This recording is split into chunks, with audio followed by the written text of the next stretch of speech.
Ujumbe wa dharura kutoka kwa Godbless Lema kwake waziri mkuu wa nchi ya Tanzania umetikisa medani ya siasa. Ujambo na karibu kwa taarifa zetu za Kenyascope, na tafadhali kumbuka kusubscribe.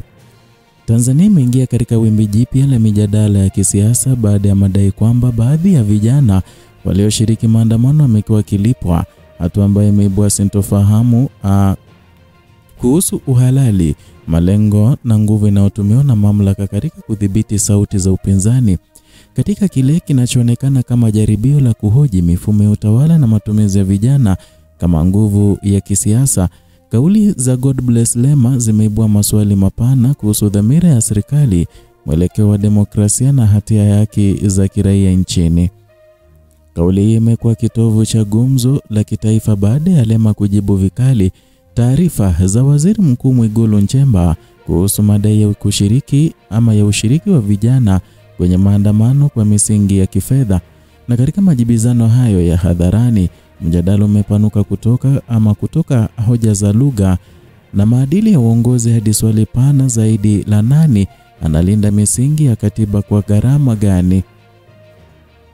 Na kwenye ujumbe wake kwenye mtandao wa X, Godbless Lema alicharuka na kusema kuwa hauongei na watoto wako, mind your language wewe Mwigulu.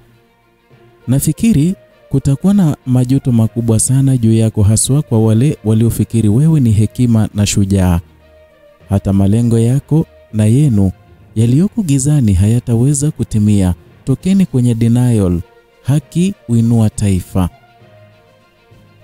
Ndio ujumbe wa Godbless Lema aliotuma akimlenga moja kwa moja Waziri Mkuu Mwigulu Nchemba. Chanzo cha mgogoro huu ni mfululizo wa maandamano ya kisiasa yaliyoshirikisha makundi ya vijana yakidai kuwakilisha malengo ya upinzani katika kuhoji misingi ya uongozi na utawala wa nchi. Hata hivyo, maelezo kutoka serikalini yalidai kuwa kundi la vijana lililotumika halikuwa na dhamira ya dhati, mbali na hamasisho kwa miaka ya kisiasa na maslahi ya kifedha. Ni katika mazingira hayo ambapo Lema alichukua hatua ya kujibu kwa msimamo mkali, akieleza lawama kwa serikali na kuibua hoja kwamba nguvu za dola zinatumika kutimiza haki badala ya kutatua changamoto za msingi. Alieleza kuwa mbinu za kuendesha siasa kupitia vitisho na lugha za kudhalilisha hazina nafasi katika taifa linalojitafuta kwenye misingi ya hekima, mshikamano na usawa. Mvutano ulisambaa haraka kwenye majukwaa ya kisiasa, mitandao ya kijamii na midahalo ya vyombo vya habari, huku pande zote zikipenyeza hoja zinazotafsiriwa kama namna tofauti kulingana na misimamo ya kisiasa. Tuhuma za malipo na vijana zimeleta taswira mpya katika historia ya maandamano Tanzania, inayofunguka katika sura mbili kubwa. Kwanza, hadithi ya vijana kama chombo cha kudai haki, kundi linalojitokeza barabarani kwa malengo ya kutetea misingi ya katiba, uhuru na uwajibikaji.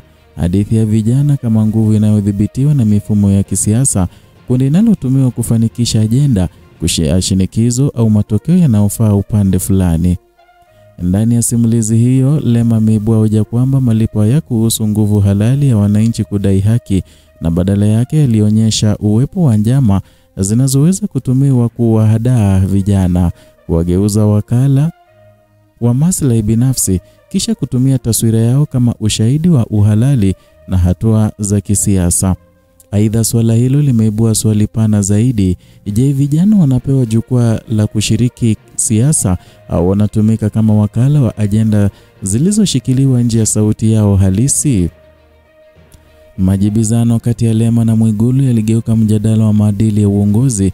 Kwa upande mmoja, serikali imeweka misimamo kwamba harakati za kisiasa zinapaswa kufuata taratibu, sheria na misingi ya usalama kwa umma. Kwa upande mwingine, Lema amesisitiza kuwa taratibu hizo haziwezi kuwa silaha ya kuzima haki ya kuandamana inayolindwa kikatiba kama sehemu ya uhuru wa kiraia na demokrasia kinadharia.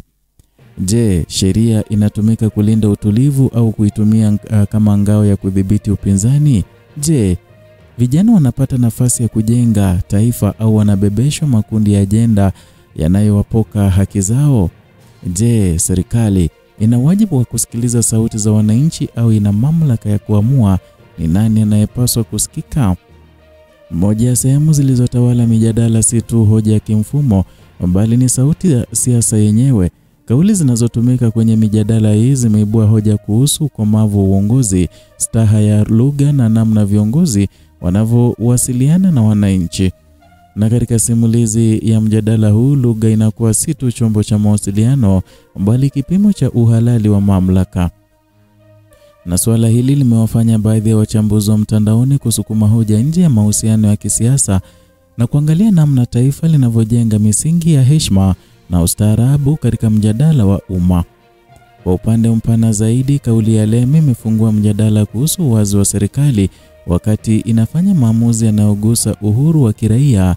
Mjadala huu unagusa masuala ambayo yamekuwa yakijirudia chini ya miaka kadhaa. Na katika muktadha huu, hoja ya Lemi inasoma kama mwaliko wa kuhoji misingi ya utawala bora na athari zake kwa vizazi vijavyo. Mjadala kuhusu vijana na siasa hauishii kwenye maandamano, unaingia kwenye misingi ya taifa. Ndani yake kuna swali ambalo halitaepukika kwamba vijana wanalea demokrasia au demokrasia na walea wao. Katika jamii inayokabiliwa na changamoto za ukosefu wa ajira, kutoridhishwa na mfumo wa kisiasa na kutafuta nafasi za ushiriki, kundi hili la vijana ndilo linalobeba mustakabali wa taifa. Mwelekeo unaochukuliwa leo unaweza kuamua kama watajenga taifa au watageuza ama kugeuza wakala wa mapambano yasiyo na tija.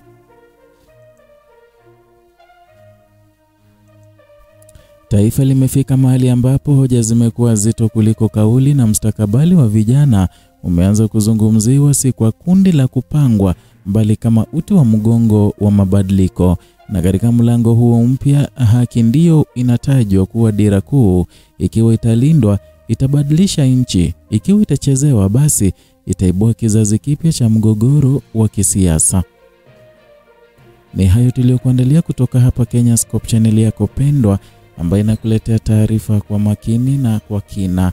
Zidi kutupa support yako kwa kusubscribe, kulike na kushare video zetu ili tuweze kuwafikia wengi ambao hawajajua kwamba bado tuko ama tumeleta video hizi. Vile vile kumbuka kugonga alama ya kengele ili kupokea taarifa hizi pindi tu tunapozileta na kuziweka hewani.